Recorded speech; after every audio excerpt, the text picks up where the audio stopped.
Let me begin by thanking my good friends at CFACT for making the long trip down to Rio for the United Nations Sustainability Conference.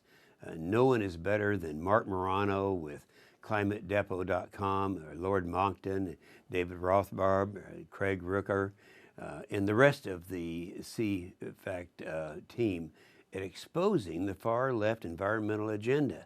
And their efforts this time around are critical, as the UN will discuss how they want hundreds of billions of dollars from the United States taxpayers to be spread around the other nations. I'm very glad to see people concerned about environmental issues, but I think as we address these questions, we need to keep in mind that people are not pollution. People are not a disease. People are the greatest natural resource on the earth. We are now witnessing a historic moment with the United Nations. We went from global warming being the greatest threat to our life to now Rajendra Pachauri, the head of the IPCC, saying that global warming is but a secondary problem to the larger issue of biodiversity. The UN is now saying that saving species is a greater urgency than global warming. They have now thrown global warming under the bus in favor of species extinction. And I will just say this.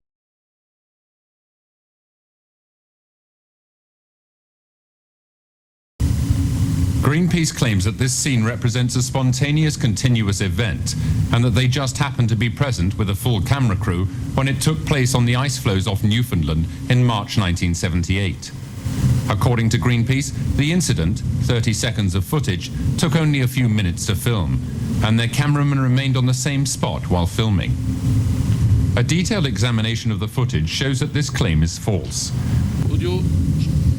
What appears to have taken only a few seconds in shooting actually took more than 1 hour, and certainly a great deal longer on the editing table to get the effect just right.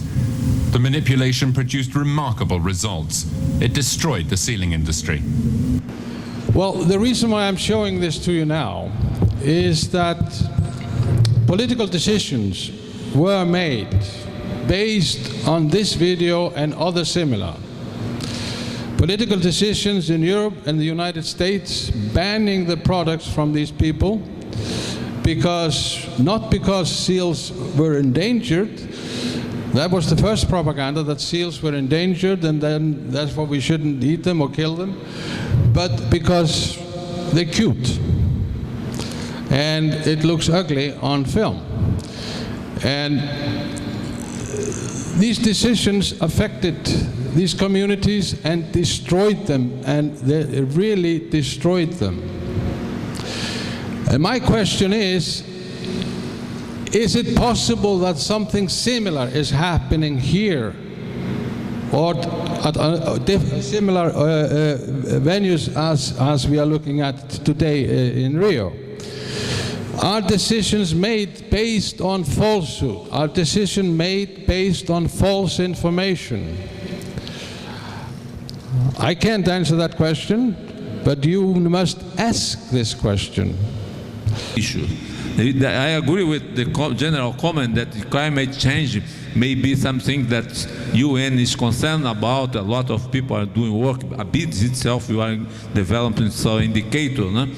But it's not essential for the life and for the people, no? To improve the life standard of the people in Brazil and South America. And now, having failed with global warming, because it isn't happening as they said it would, there's no reason to suppose it will happen as they said it would, they have now come up with sustainable development. And this means pretty much whatever you want it to mean.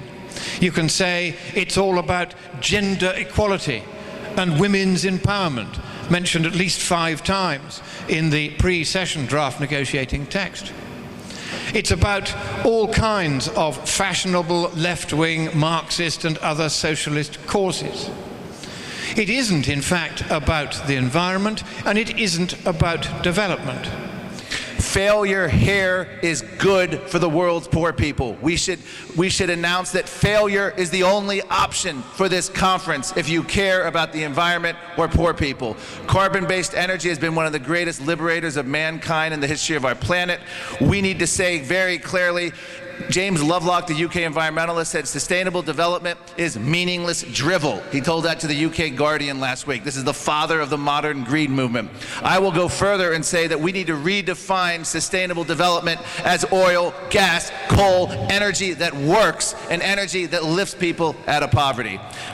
Yes, we must all be concerned about the environment, but we must remember that the way to help the environment is to lift people up out of poverty, like we are working to do in sub-Saharan Africa and other places. And we invite you to join us in that so that we can lift people up, unleash their abilities through political and economic freedom. Not a top-down approach, not one environmental crisis after another designed to have people give over more of their political rights, more of their economic freedom to unelected bureaucrats or government regulators, but allowing people to flourish so that people and nature can flourish together.